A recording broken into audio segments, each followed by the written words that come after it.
ज्ञानदानी मां शारदे, श्रद्धेय संरक्षक जी श्री के काला जी, हमारे समिति के उपाध्यक्ष डॉक्टर अजय अरोरा जी एवं इस विद्यालय के प्रबंधक श्याम जी, सभी आचार्य बंधु एवं भैया, आज यह दीक्षांत समारोह शीतकालीन शिविर का हम प्रारंभ कर रहे हैं। और जैसा मैंने पहले दिन भी बताया था कि ये विद्यालय में 41वां जो है शीतकालीन शिविर है और भगवान की बड़ी कृपा थी कि इस बार 41 दिन हमें इस कैंप में बच्चों को पढ़ाने का मौका मिला।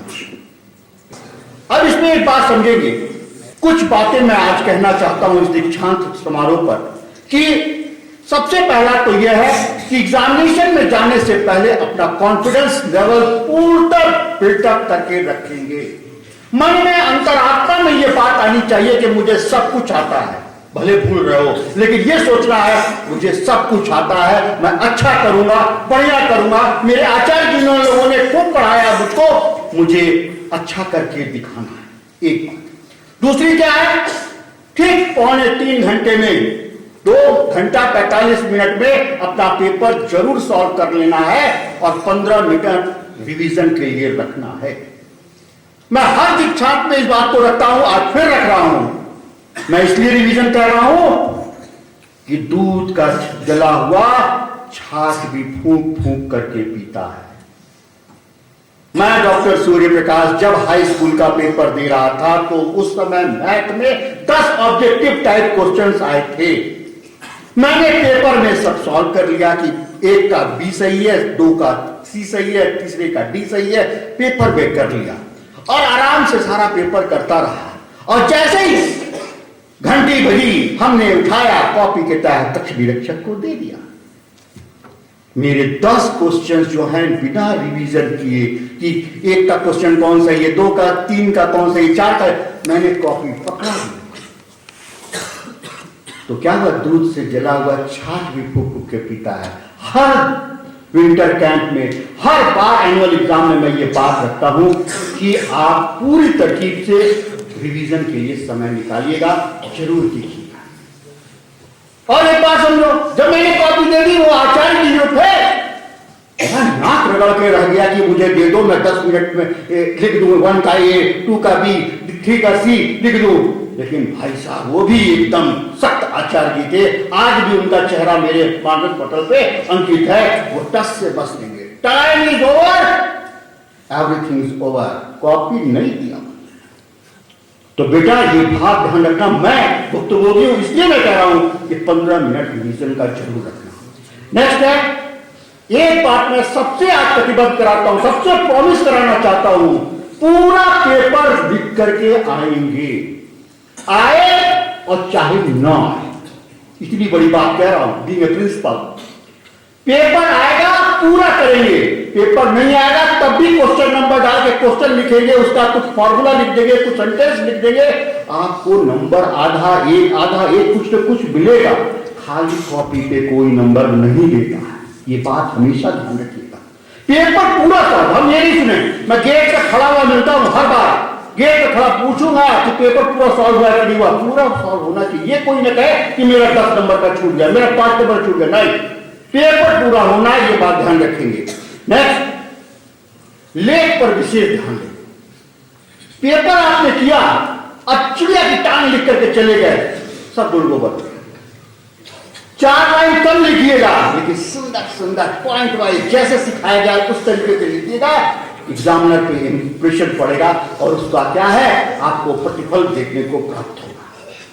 ठीक इसी क्रम में नंबरों के अनुरूप लिखिएगा। कई भैयाओं को देखा, 1 नंबर का सवाल पूछा, आता है, 4 लाइन लिखी है। नहीं बेटा, सीबीएसई में सब क्वेश्चन के आंसर का जो है मानदंड बना हुआ है, कितना समय चाहिए। 1 नंबर का सवाल है तो उसका उत्तर 1 शब्द में या 3 शब्द में हो जाना चाहिए। 2 नंबर का है तो 3 लाइन देना है। 3 नंबर का सवाल है तो 7 है 4 नंबर और 5 नंबर का सवाल है, 4 का तो आता नहीं, 5 का आता है, तो उसमें हमारा 30 से लेकर के 35 लाइन का होना चाहिए। ये कैलकुलेटेड रखना, फालतू नहीं लिखना है, कंसंट्रेट लिखना है, कंक्रीट लिखना है, सॉलिड लिखना है। ये बात ध्यान रखना कि हमें पेपर में कितना लिखना है, पॉइंट वाइज लिखना है। चाहे एसएसटी का पेपर हो, चाहे बायो का पेपर हो, चाहे इकोनॉमिक्स का पेपर हो, चाहे बीएसटी का पेपर हो, जो भी आया उसको पॉइंट वाइज करके लीजिएगा। एग्जामिनर पढ़ेगा, खुश होगा, आपके प्रेजेंटेशन से खुश होकर के आपको क्या है, नंबर देगा। ये बात ध्यान रखिए। एक छोटी सी बात मैं और कहना चाहूंगा, एक छोटा सा भूत कथा यहां सुनाना चाहता हूं। एक गुरुजी थे, ऋषि मुनि। वो क्या हुआ, वर्ष भर बच्चों को पढ़ाने के बाद क्या हुआ, वो दिन आया, दीक्षांत का दिन आया, दीक्षांत समारोह का। तो उस दिन उन्होंने बोला कि दीक्षांत की बात तो बाद में होगी, ये लो सब लोग एक एक मुट्ठी क्या है चना तीनों शिष्यों को दे दिया गया कि अब आप 6 महीने बाद क्या है लौट करके इस गुरुकुल में आएंगे, तब आपको हम दीक्षांत करेंगे, आपको हम क्या है पूरा दीक्षा देंगे। बच्चे बड़े परेशान कि एक एक मुट्ठी चना देने करके भेज रहे हैं, ये तो रास्ते में पेट भरने का भी काम नहीं आएगा, कैसे काम चलेगा। बहुत सोचे, लेकिन अब गुरु की आज्ञा थी तो गुरु की बात तो माननी थी। तीनों बच्चे चले गए। जाकर के एक बच्चे ने अपने क्या किया, सोचा कि इसको क्या है सावधानी से रखता हूं, और ये 3 महीने बाद गुरुजी को लौटाना है। ये जो मुट्ठी में जो चना आया था वो लौटाना था, तो इसको संभाल के रखना है। तो उसने क्या किया, एक पोटली में बढ़िया से बांध करके उसको टांग दिया और टांग करके रात में सो गया। अगले दिन क्या दिखता है, ये सारे चूहे खा गए। दूसरा क्या हुआ, दूसरा जो था कि एक ने क्या किया, उसने सोचा चूहे न खा जाए, डब्बे में क्या उस चने को रख के बंद कर दिया कि अब 6 महीने बाद खोलेंगे फिर देखेंगे। तो देखा कि उसके अंदर घुन लग गया था, वो साफ हो गया। तीसरा जो था, वो जब उसको समय आया जब वापस आने का, तो तीनों बच्चे जो हैं अपना अपना सामान अपने तो गुरु जी के पास पहुंचे 6 महीने बाद। तो उसने बताया गुरुजी आपने दिया था वो तो चूहा खा गया। एक ने कहा कि ये तो आपका घुन खा गया, लेकिन तीसरे वाला जो था उसने अपने साथ एक बोरी लेकर के आया। क्या गुरुजी जो चना आपने दिया था उसको मैंने बो दिया था जिससे कि ये चना सुरक्षित रहे। उस चने के एक मुट्ठी चने से इतने ढेर सारे चने हो गए, ये पूरा लेकर के मैं आया। गुरुजी अतिशय प्रसन्न हुए, बड़े खुश हुए और उसको क्या है दीक्षा।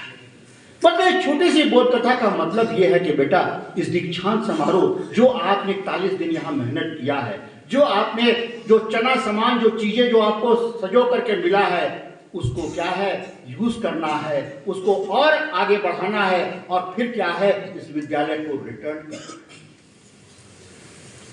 मतलब you come back in my school. जब आप 12th करके यहाँ से निकल जाएंगे और ये ज्ञान, यहाँ की स्टाइल, यहाँ का जो दिनचर्या है, इस चीज को जो आपने फॉलो अप किया है इसको आप कंटिन्यू रखेंगे, ये फलित होगा और फिर आप जब किसी जॉब पर किसी जगह आ जाएंगे तो फिर हमें कितनी खुशी होगी। बेटा इसी क्रम में मैं कहना चाहता हूँ कि इस विंटर कैंप में सभी बच्चों ने 12 से 14 घंटे मेहनत की है। बेटा 41 दिन 12 से 14 घंटे एक अभ्यास बना देते हैं। जब भी कभी किसी कंपटीशन में बैठना तो खुशी खुशी के तब 12 से 14 घंटे बैठ के मेहनत करना और याद करना। इस पार की प्रेमा जगाती गुरुकुल ने ये चीज सिखाई है कि हमें बैठ करके हमें आगे बढ़ना है, माता पिता गुरुजनों के सपनों को साकार करना है और इस देश को एक पथ प्रदर्शक की भांति लेकर के आगे बढ़ना है। ऐसा चिंतन मनन होना चाहिए। आज इस दीक्षांत दिवस के दिन मैं आपको बता रहा हूँ 12th के भैया 95% से ऊपर लेकर आएंगे तो उनको क्या प्रबंधक जी पुरस्कृत करेंगे, वो भी है। और जो भैया नीट, जेई, एनडीए, सीडीएस इसमें भी निकल करके आते हैं उनको क्या पुरस्कृत करेंगे। ये पूरी प्रबंध समिति की एक चिंतन बैठक होकर के उसमें ये निकल कर आया है। आपको पता होना चाहिए इस समय हमारे विद्यालय के जो अध्यक्ष हैं वो ओपन यूनिवर्सिटी के वाइस चांसलर हैं। आप डॉक्टर अजय अरोड़ा जी जो हैं, आप भी प्रोफेसर हैं। तो शिक्षाविद जो होते हैं वो बच्चों की फीलिंग्स को, बच्चों की बातों को समझते हैं और हमें प्रेरित करते हैं कि हमें खूब मेहनत करना है, खूब आगे बढ़ना है। और ऐसा नहीं है, छात्रों को आचार्यों को भी पुरस्कृत करने की योजना बनाए हुए हैं। आप ऐसे हमारे प्रबंधक जिन्होंने हर बच्चे में कृष्ण देखा है और इस गुरुकुल में इस कृष्ण को डेवलप होते हुए देख रहे हैं, और कोशिश ये है कि हमारा गुरुकुल देश का सर्वश्रेष्ठ गुरुकुल बने। उत्तराखंड का सबसे बड़ा गुरुकुल तो है ही है, लेकिन देश का सबसे बड़ा गुरुकुल बने, ऐसा सतत प्रयत्न कर रहा है। इसी शब्दों के साथ मैं सभी को ढेर सारी शुभकामनाएं देता हूं कि सब यशस्वी हों, आगे बढ़े, माता पिता के सपनों को साकार करें और इस गुरुकुल की ख्याति को आगे बढ़ाते रहें। धन्यवाद।